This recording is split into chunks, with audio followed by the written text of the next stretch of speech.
சிம்மராசிக்காரர்களுக்கெல்லாம் 2025 செவ்வாய் பெயர்ச்சி எப்படி இருக்கிறது? சிம்ம ராசிரா நல்ல காலம் பிறக்குது, நல்ல காலம் பிறக்குது. குருஜி வர வர ஒரு குடுகுடுக்கார மாதிரி ஆயிட்டீங்க. ரொம்ப நாளா என்ன ஒரு பச்சை கிளியாதாங்க நீங்க கூண்டுல போட்டு வச்சிருக்கீங்க. அதாவது சிம்மராசிக்காரர்களுக்கெல்லாம் இந்த செவ்வாய் வக்கரமாகிறது சிறப்புங்க. இருந்தாலும் வக்கரமாகிறது ப்ராப்ளம் தானே எல்லாருக்கும் சொல்லிட்டு இருந்தீங்க. ப்ராப்ளம் தான், ஆனா உங்களுக்கு சிறப்பு. எப்படின்னா, உலகெங்கிலும் இருக்கும் ஆன்மீக பரிகார நேயர்கள் அனைவருக்கும் வணக்கம். நான் உங்கள் ராம்ஜி. சிம்மராசிக்காரர்களுக்கெல்லாம் 2025 செவ்வாய் பெயர்ச்சி எப்படி இருக்கிறது? சிம்ம ராசிரா. சிம்மராசினா என்ன? சிம்மராசினா சிங்கம் மாதிரி. சிங்கம் என்றால் என் தந்தை தான் தானானே. உங்களுக்கு எல்லாம் நல்ல செய்தி சொல்ல போறேன். நல்ல காலம் பிறக்குது, நல்ல காலம் பிறக்குது. குருஜி வர வர ஒரு குடுகுடுக்கார மாதிரி ஆயிட்டீங்க. ரொம்ப நாளா என்ன ஒரு பச்சை கிளியாதாங்க நீங்க கூண்டுல போட்டு வச்சிருக்கீங்க. பச்சை கிளி, சாருக்கு ஒரு காடு வந்திருக்கு, எப்படி இருக்கும்? கீ கீ அந்த மாதிரி பச்சை கிளி மாதிரி தான் ஆக்கி விட்டாங்க. அதாவது சிம்மராசிக்காரர்களுக்கெல்லாம் இந்த செவ்வாய் வக்கரமாகிறது சிறப்புங்க. என்னங்க சிறப்புட்டீங்க? அந்த ஆளு வக்கரமாகிறது ப்ராப்ளம் தானே எல்லாருக்கும் சொல்லிட்டு இருந்தீங்க. ப்ராப்ளம் தான், ஆனா உங்களுக்கு சிறப்பு. எப்படின்னா, சிம்மராசிக்காரர்களுக்கு ஜென்ரலாவே செவ்வாய் பாதகாதிபதி. பாதகாதிபதினா என்ன? கெடுதலை மட்டுமே செய்பவன். இந்த சிம்மராசிக்காரர்களுக்கு செவ்வாய் பிரச்சனைக்குரியவன் என்பதால் செவ்வாய் என்ன பண்றார்? ரத்த சம்பந்தப்பட்ட அனிமிக் சம்பந்தப்பட்ட பிரச்சனைகளை உண்டு பண்ணுவார். செவ்வாய் என்ன பண்ணுவார்? உடன் பிறந்த அனுஜனையே உங்களுக்கு எதிரியாக்குவார். செவ்வாய் என்ன பண்ணுவார்? வீடு வண்டி வாசலை வாங்கி தர மாட்டார். செவ்வாய் வேற என்ன பண்ணுவார்? செவ்வாய் வந்து பார்த்தீங்கன்னா உங்களுக்கு சுற்றத்தாரால் நிறைய ஆக்சிடென்ட் போன்ற பிரச்சனைகள், சுடப்படுதல் வரைக்கும், துப்பாக்கியால் சுடப்படுதல் வரைக்கும் செவ்வாய் இருந்தால் நடக்கும். புற்றுநோய் அத்தனைக்கு செவ்வாய் தான் காரணம். இந்த செவ்வாய் வந்து சிம்மராசி சிம்ம லக்னத்துக்காரங்களுக்கு ஜென்ரலாகவே ப்ராப்ளம். ஏன்னா 4-9 கூடியவன், பாதகாதிபதி. அப்படிப்பட்ட செவ்வாய் வக்ரமாகி விட்டார். இதுல கடகத்திலிருந்து மிதுனத்துக்கு, சிம்மராசிக்கு 11ஆம் இடத்துக்கு. சிம்மராசிக்கு 11ஆம் இடத்துக்கு அவர் வந்து வக்ரமாகி மிதுனமானதால, வக்ரமாகி 11க்கு போனதால பெயர் கெட்டதெல்லாம் சரியாகும். சிம்மராசிக்காரர்கள் பிரமாதமா இருக்க போறீங்க, ரொம்ப நல்லா இருப்பீங்க. 4-9 கூடியவன் செவ்வாய், அவன் போய் வக்ரமாயி இது பண்றான். அதனால என்ன ஆகும்னா, 4-9 வக்ரமாகிறது ஆபத்து தான். ஆனா பாதகாதிபதி வக்ரமாகிறதுனால 4-9 நல்லது பண்ணுவார். 4 வக்ரமான என்ன ஆகும்னா, உங்களுடைய வீடு மாடு மனை போன்றவைகள்ல ஆபத்துகளும் பிரச்சனைகளும் வரும். 9 வக்ரமான என்ன ஆகும் அப்படின்னா, உங்களுடைய அதிர்ஷ்டம் சார்ந்த பிரச்சனைகள் எல்லாம் பிரச்சனைகள் வரும். ஆனா 4-9 ரெண்டுமே வந்து வக்ரம் ஆயிடுச்சுன்னா என்ன ஆகும்? வக்ரத்தை தவறு செய்வோம். பாதகாதிபதி வக்ரத்தை செய்யும் பொழுது என்ன ஆகும் அப்படின்னு பாத்தீங்கன்னா, இந்த 4-9 பிளஸ் பண்ணிடுவார். அப்போ சிம்மராசிக்காரர்கள் 4ஆம் இடத்தை பிளஸ் பண்ணதுனால வீடு கட்ட போறீங்க, வீடு வாங்க போறீங்க, லேண்ட் வாங்க போறீங்க. சிம்மராசிக்காரர்கள் 4ஆம் இடம் என்பதால் உயர் கல்வி, உயர் பதவியில் நீங்கள் ஈடுபடுவீர்கள். உங்களுக்கான ப்ரமோஷன் தேடி வரும். அதே மாதிரி உங்களுக்கு வந்து 9ஆம் இடத்தை 9ஆம் இடத்துக்குரிய வக்ரமாகிறதுனால அப்பா சம்பந்தப்பட்ட பிரச்சனைகள் போன்றவை ஏற்பட்டிருக்க வேண்டியது. ஆனால் அது அப்படி ஏற்படாது. அப்பா சம்பந்தப்பட்ட பிரச்சனைகள் தன்னால் சரியாகிவிடும். அப்பா சரியாயிடுவார். ஸோ இந்த 4-9 தான் உங்க பிரச்சனை. அந்த 4-9 செவ்வாய் பகவான் பாதகாதிபதி வக்ரமம் அப்படின்னு ஒரு பாயிண்டாலும் நீங்க தப்பிச்சிங்க. இருந்தாலும் செவ்வாய் பாதகாதிபதி தான். செவ்வாய் எதை பார்த்தாலும் அதை கெடுப்பான். செவ்வாய் வந்து 11ஆம் இடத்துல இருந்து உங்களோட 4ஆம் பார்வையா 2ஆம் இடத்தை பார்த்துட்டான். சார் பணமே இருக்காது சார். ஜனவரி 7ஆம் தேதியிலிருந்து ஜனவரி 18ஆம் தேதியிலிருந்து தை பிறந்தால் வழி பிறக்கும் தங்கம். பொங்கலுக்கெல்லாம் ரொம்ப செலவு பண்ணாதீங்க, பார்த்து செலவு பண்ணுங்க.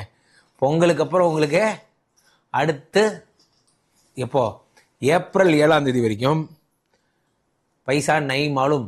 உங்களுக்கு பணமே கஷ்டம். என்ன, சிம்மராசிக்காரர்கள் பணத்தை பத்திரமா இப்பயிலேருந்தே குளிர்காலத்தை நோக்கிய எறும்புகளை போல அப்படியே ஒரு மணிமணியா சேர்த்து வச்சுக்கிறது உங்களுக்கு நல்லது.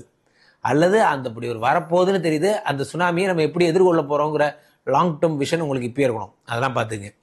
ஸோ அது ஒன்றும் பெரிய பிரச்சனை. அதே மாதிரி 11லிருந்து 7ஆம் பார்வையாக 5ஆம் இடத்தை பார்க்கிறார். சிம்மராசிக்காரர்கள் யாரேனும் வந்து வயிற்றுல ஆப்ரேஷன் பண்ணிக்கிறீங்க, ஐவிஎஃப் பண்ணிக்கிறீங்க, அல்லது வந்து ஐயுஐ பண்ணிக்கிறீங்க, சிறப்பு சிகிச்சைகள் மேற்கொள்றீங்க, வேண்டாம். அதெல்லாம் எது வேண்டாம், ரொம்ப ஜாக்கிரதையா இருக்கணும். அதெல்லாம் அப்புறம் பார்த்துக்கலாம், ஏப்ரலுக்கு அப்புறம் பார்த்துக்கலாம். நேச்சுரலாக ட்ரை பண்ணுங்க, இல்லைன்னா விட்டுருங்க.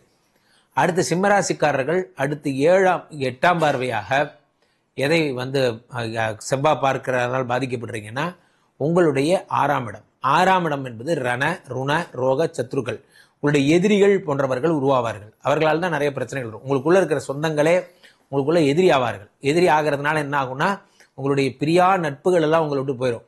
உங்களுடைய நட்பு தான் பெரும்பாலும் கெடும். சார் வாழ்க்கையில நல்ல நட்பு நாசமா போன நட்புன்னு 2 இருக்கு சார். யார் ஒருத்தர் நல்ல நண்பர்களோட இருக்காங்களோ அவங்க நல்லா இருப்பாங்க. யார் ஒருத்தர் நலமில்லாத நண்பர்கள் கூட வச்சிருக்காங்களோ அவங்க இருக்கிற வாழ்க்கையும் ஒன்றும் இல்லாமல் போயிடும். ஸோ சிம்மராசிக்காரர்கள் செலக்ட் பண்ணிக்கணும். நல்ல நண்பர்களோட பழகிறது ரொம்ப முக்கியம். நமக்கான சுற்றம் சரௌண்டிங் எல்லாமே நன்மையானவர்களாக வச்சுக்கிட்டா தான் நல்ல எண்ணங்கள் என்பவை வரும். அப்படி இந்த உலகத்தில் எவனுமே இல்லை சார். எந்த நண்பனும் நல்ல நண்பனே இருக்க மாட்டேங்கிறான் சார். கவலைப்படாதீங்க. உங்கள் மனைவியே நண்பனாக்கிங்க, உங்கள் அப்பா அம்மாவையே நண்பர்களாக வாழ்ந்துக்குங்க. அவ்வளோதான், சிம்பிள். ஒரே ஆன்சர். இல்லாத தேடி புதுசாக ஒரு போதத்தை உருவாக்கி விடாதீங்க. அதனால் சிம்மராசிக்காரர்கள்லாம் 4, 7, 8 செவ்வாயின் 3 பார்வைகளால் மிக அற்புதமான நலமான பலன்களை எல்லாம் அடைய போகிறீர்கள்.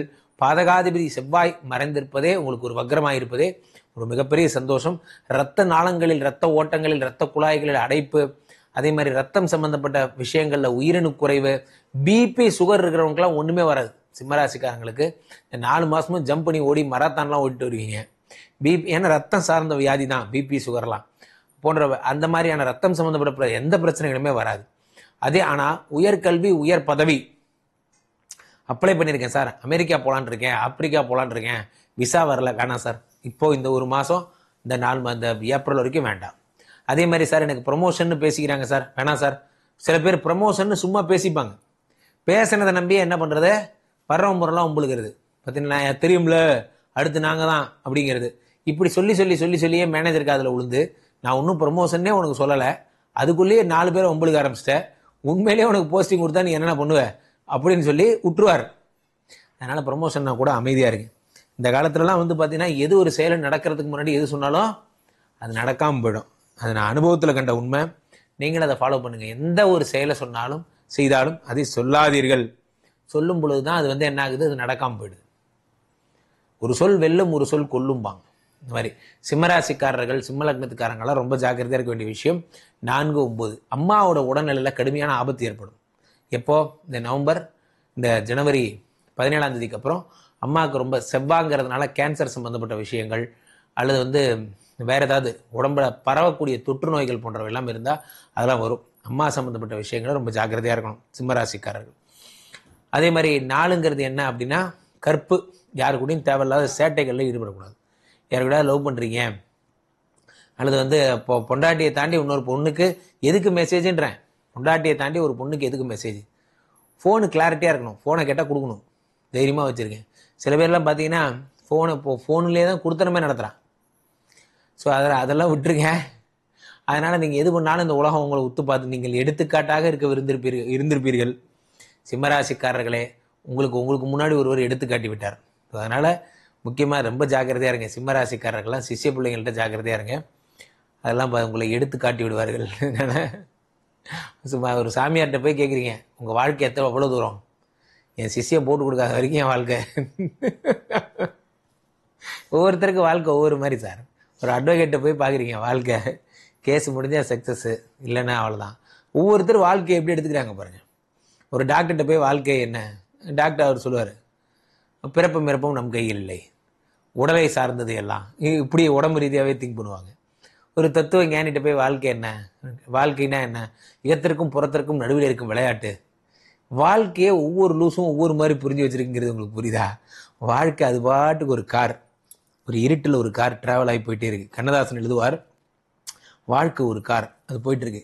நம்மெல்லாம் நாய்கள், இந்த காருக்கு பின்னாடி அந்த காரை துரத்திக்கிட்டே ஓடுறோம். இந்த காரை நான் பிடிச்சிட மாட்டேனா, யாராலையும் பிடிக்க முடியாது. ஒவ்வொரு காராக துரத்தி ஒவ்வொரு நாயாக செத்துக்கிட்டே போகுது. கார் ஆனால் நகர்ந்து போயிட்டே தான் இருக்கு. இதை கொஞ்சம் ட்ரீம் பண்ணி பாருங்க. அதனால சிம்மராசிக்காரர்கள், நான் ரொம்ப டென்ஷன் பாட்டி, நான் ரொம்ப கோவக்காரன், நான்லாம் யார் தெரியுமா, நர்ஸு படுக்க வச்சு 2 ஊசி போட்டு விட்டாங்கன்னா கோவங்கெல்லாம் போயிடும். ஐயோ காப்பாத்துன்னு அழுவ ஆரம்பிச்சிருவீங்க. அவ்வளோதான். உண்மையான போலீஸ்காரனை பார்த்தா சில பேர் சொல்லுவாங்க, நல்லா இவ்வளோ பெரிய ஆள் டெரரா, நல்ல போலீஸ்காரனை பார்த்தா உச்சா போயிருவீங்க. ஸோ அதனால அதெல்லாம் வேண்டாம், இயல்பா இருங்க. ஸோ சிம்மராசிக்காரர்கள் உங்களுடைய மனசை கெடுக்கக்கூடிய விஷயங்கள் இதெல்லாம், ஓவர் இமேஜினேஷன், உன்னால் முடியும் தம்பி தம்பி, அதெல்லாம் வேண்டாம். அமைதியா இருங்க, சமத்தா இருங்க. ஏப்ரல் 17 வரைக்கும் உங்களுக்கு கொஞ்சம் டைம் மோசமான நேரம், ஜாகிரதையா பார்த்துக்கோங்க. என்னிடம் தொடர்ந்து பேசி ஜாதகங்கள் பார்த்துக்கொள்ள கீழே போயிட்டு இருக்க இந்த 2 நம்பருக்கு ஃபோன் பண்ணி முன்பதிவு செய்து கொண்டு என்னை அணுகலாம். அதே மாதிரி ஸ்ரீமடத்திலே தினமும் விஷ்ணுமாயா சாத்தன், அது வந்து விஷ்ணுமாயாவிற்கு இங்கு மட்டும்தான் கோயில்கள் இருக்கிறது, போரூர் கார்டன் ஃபேஸ் 2ல் தினசரி நடக்கக்கூடிய வேள்விகளிலும் யாகங்களிலும் கலந்து கொண்டு உங்களுடைய வேலையின்மை, குழந்தையின்மை போன்ற அனைத்து பிரச்சனைகளிலிருந்தும் நீங்கள் விடுபடலாம். பூஜைக்காக பதிவு செய்து கொள்ளுங்கள், மிக எளிமையான முறையில் பண்ணித்தரோம். மீண்டும் ஒரு நல்ல பதிவில் மீண்டும் சந்திப்போம். நன்றி, வணக்கம்.